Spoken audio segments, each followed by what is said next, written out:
Hoje eu vou te dar 10 dicas para você transformar a sua cozinha alugada com muito pé no chão. E eu vou fazer isso te mostrando na prática o que a gente fez na cozinha da Débora, que foi quadro aqui no Café com Decoração e que já fez muito sucesso, tanto aqui no YouTube, quanto no Instagram, quanto no TikTok.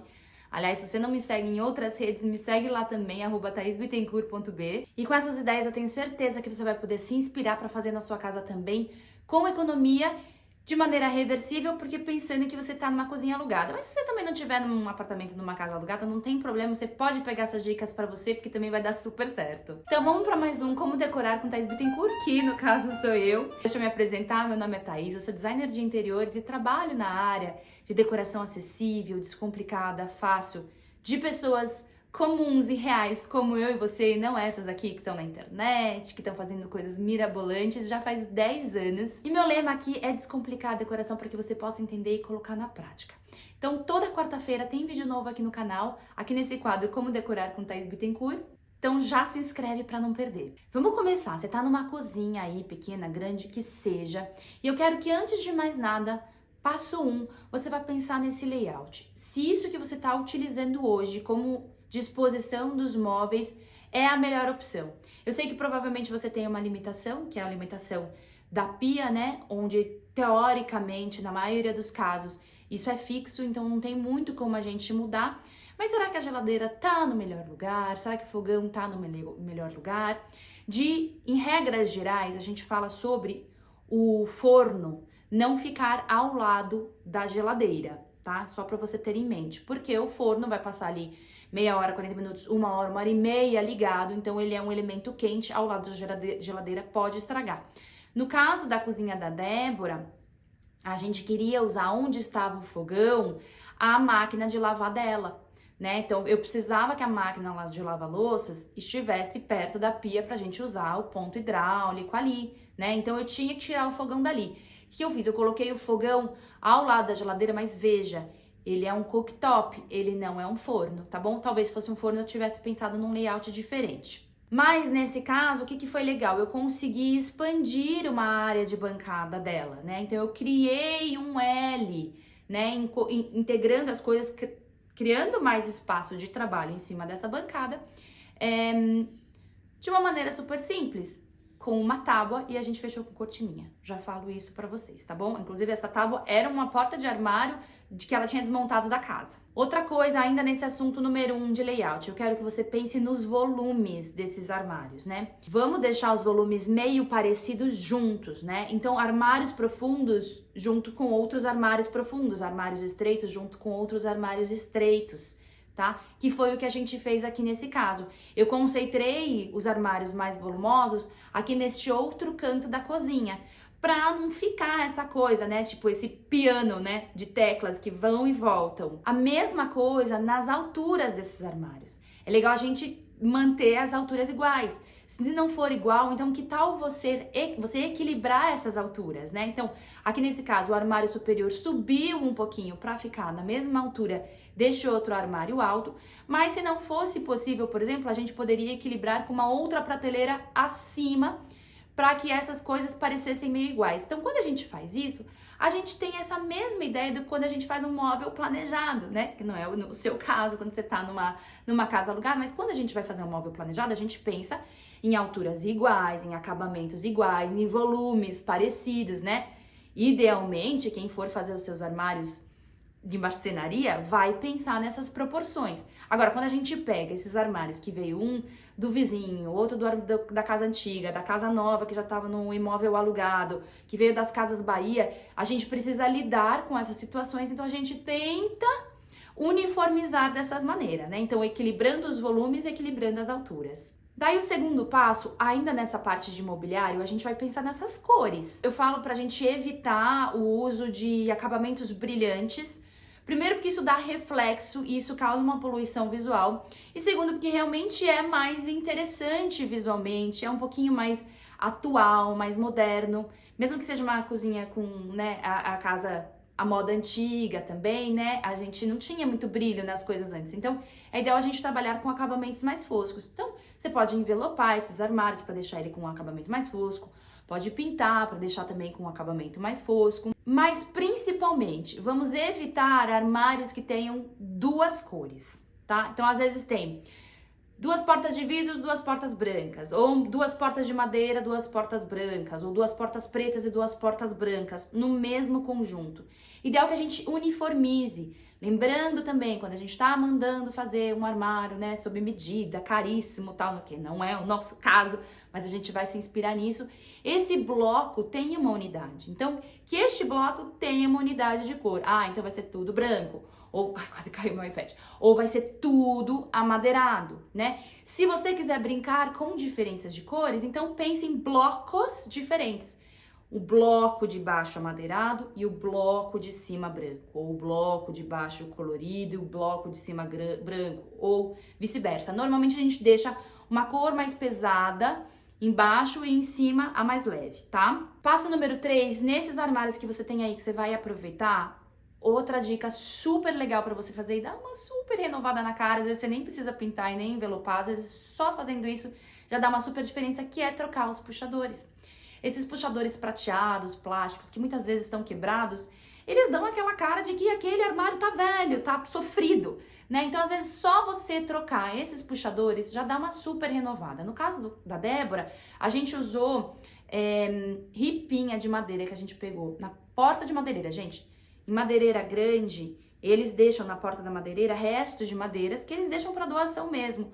Ali você pode achar muitas dessas coisas. Então, nesse caso, a gente só fez a furação com o próprio parafuso que ia mesmo e encaixou no mesmo lugar. Se você for comprar um novo puxador, você tem que ter em mente que você vai ter que medir essa distância entre os 2 furos do puxador existente, porque é o furo que está no armário, e comprar um puxador que tenha essa mesma distância.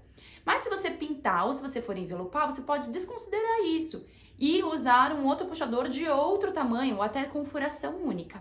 E assim, isso resolve demais, tá bom? Dica número 4 é você trazer bastante madeira para essa cozinha. Então, você tá pensando que você tá numa cozinha alugada, então você não pode sair pintando, não pode sair trocando piso, refazendo teto em gesso, sei lá, não dá para fazer nem mandar fazer móvel sob medida. Você também nem tem dinheiro para isso, não tem problema. A gente pode trazer pequenos detalhes para o mobiliário e para decoração em madeira, tá? Por quê? Porque a madeira, ela aquece demais o ambiente, né? Pensa, a gente tá falando de cerâmicas nas paredes e no piso, a gente tá falando sobre inox, sobre metais, tudo isso que acontece nesse universo da cozinha. E na maioria das vezes os armários são brancos, pretos ou sei lá.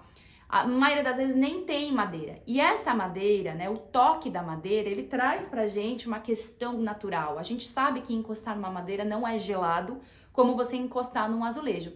Então, ao trazer a textura da madeira, que pode nem ser madeira de verdade, pode ser envelopar alguma coisa com madeira, já vai dar essa quebrada e já vai te ajudar muito, porque você vai trazer um ponto de calor para essa sua decoração. No caso da Débora, por exemplo, a gente envelopou as prateleiras, envelopou o tampo e envelopou aquele tampo do armário também, para as coisas se combinarem, além de trazer os puxadores de madeira que eu já mencionei. Procure trabalhar com madeiras de tom médio, de tom claro, no mais escuro, assim, num tom frejó. É claro que você pode também escurecer, vai depender do seu estilo, você tá falando de uma cozinha rústica, você pode trazer um tomzinho de madeira mais pesado, mas é mais fácil trabalhar com essas madeiras mais claras, tá? Em quinto lugar, coisa super simples para você fazer na sua cozinha é melhorar a iluminação. Normalmente ela é feita de um ponto só, que tá num plafonier, que eu gosto de chamar de soquetão de teto, que é basicamente aquela lâmpada à mostra ali pendurada.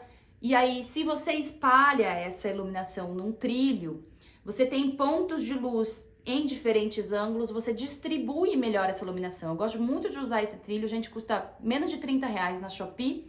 Você consegue ter 3 lâmpadas, se você quiser, você pode comprar um trilho maior, claro, para iluminar ainda melhor. E aí você vai usar a lâmpada LED 3000K, que é o branco quente. Não é aquele branco frio, mas também não é aquele amarelo que você vai falar, ai, não vou enxergar nada na minha cozinha. Não, 3000K enxerga muito bem, esse 3000K é essa iluminação que eu tenho aqui na minha cara, tá bom? E aí você vai distribuir melhor. No caso da Débora, a gente fez uma coisa ainda mais legal. Como a cozinha dela também é mesa de jantar, eu quis criar um clima diferente na mesa de jantar dela. Então, eu iluminei tudo com lâmpada Smart, que é aquela lâmpada que a gente controla no celular.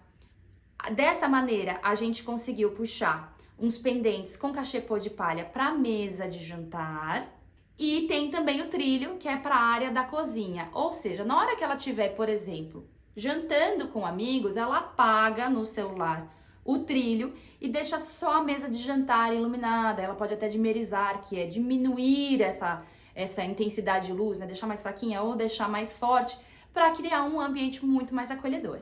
Dica número 6, vamos falar das paredes. Dificilmente, se você estiver num apartamento alugado, você vai querer pintar esses azulejos. Porque você pode usar sim a tinta epox, mas é pouco reversível, tá, gente? Dá pra tirar essa tinta, dá, mas você não vai querer e o morador e o proprietário desse imóvel também não vai querer. Então, assim, se você não tem uma negociação fácil com o proprietário, se você não quer envolvê-lo, esquece pintar. Mas o que você pode fazer e que pode dar uma super renovada nesse seu ambiente é pintar os rejuntes. Às vezes os rejuntos são escuros ou até estão encardidos e você pintando esses rejuntos dá uma clareada nesse ambiente, dá uma uniformizada no ambiente que vai ficar muito mais bonito. Inclusive, se for, por exemplo, um azulejo escuro que tiver no piso ou nas paredes e você quiser tirar esses fragmentos, você pode usar um rejunte que tenha a cor bem parecida, né, bem similar deste revestimento, né, deste azulejo, desse piso. Porque daí fica tudo com uma cara só, você não fica segmentando, tá? Essa é uma opção. Ou realmente clarear com um branquinho e fica super bonito. Você pode também adesivar essa cozinha, mas assim, adesivar a cozinha inteira também fica muito caro. Então, se você quiser adesivar, no caso da Débora, a gente nem adesivou, tá? A gente só tapou os furos com massa corrida e vida que segue, eu quis decorar todo o resto e tinha a certeza, e eu quis provar isso, de que os azulejos antigos não seriam um impeditivo. E vocês estão vendo no resultado aí que isso é verdade.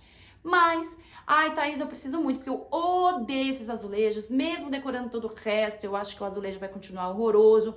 Então, se você quiser adesivar uma parte desses azulejos, né, para não adesivar a cozinha inteira, priorize a área que a gente chama de backsplash, que é aquela área molhada, é basicamente a área da pia. Então, você criando ali uma faixa que não precisa ser a parede inteira, aliás, pelo contrário, uma faixa de 60 centímetros até 1 metro, com um azulejo ali, com um adesivo de azulejo bonito, já vai ficar super legal, já vai dar uma decorada e de repente já te ajuda a incorporar essa paleta de cores, né, e misturar as coisas que você quer ali. Número 7, outra coisa super em conta e que eu acho que é muito mal vista e eu queria muito quebrar esse tabu aqui com vocês, é fechar as áreas abertas da cozinha, principalmente aquelas áreas que estão em alvenaria, né? Não sei se esse é o seu caso na sua casa, com cortininha. Gente, a cortininha pode ser super legal. O que vocês têm que ter em mente na hora de pensar nessa cortininha é, né, que ela vá na altura correta, que o tecido, né, a largura do tecido seja o dobro deste comprimento. Então, supondo, eu tenho aqui uma pia de 1 metro, você vai comprar 2 metros de tecido para fazer as ondinhas perfeitas, senão fica ali meio, sabe, fica meio xoxo o negócio. E eu gosto muito de usar a fita Face Wave com um trilho suíço, porque daí corre super bem, faz ondas bonitas e essa cortininha vai correr super bem, que foi o caso que a gente fez na cozinha da Débora. Então a gente fez ali naquele fechamento em alvenaria, porque daí a bagunça toda pode estar ali dentro, e a gente ainda estendeu essa cortininha fazendo o fechamento lateral nessa bancada em L que eu falei que a gente colocou. Dica número 8 é ter um tapete passadeira. Primeiro que eu acho que nessa área molhada é bom da gente ter um tapete, né, no chão, porque respinga muita água, ao invés de você ficar pisando e sujando ainda mais, isso aí é absorvido pelo tapete. Então, um tapete passadeira ali na área da pia, o mais longo possível, melhor. Então, evite usar aqueles curtinhos, tá? O mais longo possível, que tem a ver, obviamente, com a sua paleta de cores, com as texturas que você quer trazer para esse ambiente. E aí, enfim, se você já assistiu meus outros vídeos, você sabe que é muito importante, antes de você começar qualquer projeto, qualquer decoração, é pensar nessa paleta de cores, em quais são os estilos que vão estar presentes nesse ambiente. Então aí você vai colocar a sua passadeira e evita usar aquele conjuntinho de 3, sabe?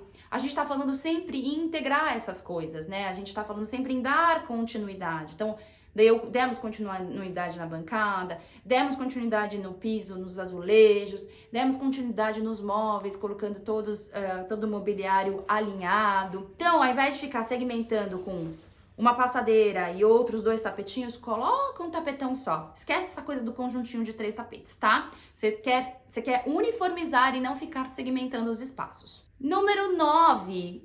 Claro, gente, sempre decorar com plantas. Sim, a cozinha é ótima para isso. É óbvio que você vai ter que escolher plantas que sejam sobreviventes à cozinha. Te recomendo peperômia, jiboia e espada de São Jorge. Essas são meio infalíveis, uma vez por semana você cuida delas. Óbvio que você não vai deixar num lugar totalmente escuro, mas não precisa ter luz direta, tá tudo bem. E eu gosto de usar essas plantas nas alturas, né? Então, em cima da geladeira, por exemplo, às vezes falta uma altura ali, sabe? Às vezes você tem um móvel maior, mais alto ao lado da geladeira. Então, quando você coloca uma planta em cima da geladeira, é como se essa planta ajudasse essa geladeira a chegar na mesma altura do móvel que está na lateral. Eu gosto muito de usar uma prateleirona em cima das janelas também, com plantas, que eu acho que fica super bonito. Enfim, aí em cima da mesa, aonde você quiser colocar. Eu gosto muito de colocar nessas alturas porque eu acho que ajuda a gente a elevar o olhar. E para terminar, a dica número 10. Mas antes eu quero te convidar para se inscrever aqui no meu canal, para você sempre receber vídeo novo e curtir esse vídeo, mandar para alguém que tá precisando dar uma renovada na sua cozinha também. E por fim, eu gosto muito de colocar decoração em madeira também na cozinha. Lembra que eu falei da gente tentar explorar essa madeira nos móveis? Não precisa ser necessariamente nos móveis, às vezes em alguns detalhes a gente consegue incorporar isso e trazer mais vida. Então vai ser numa tábua de carne que vai estar em cima da mesa, em cima da bancada, vai ser num nicho para temperos que você vai colocar sobre o fogão ou na lateral da pia, vai ser numa bandeja de café que vai estar sobre o armário. Pode ser até de bambu também, então pode ser um escorredor de bambu sobre a pia. Isso tudo vai te ajudar a aquecer esse espaço, vai trazer o seu olhar para esses detalhes e seu olho vai esquecer dos outros detalhes que você não gosta tanto nessa cozinha. Simples e econômico, não é? Me conta aqui, qual dessas dicas você já coloca em prática ou qual que você vai começar a colocar em prática agora mesmo? E a gente se vê na próxima semana. Até quarta. Um beijo.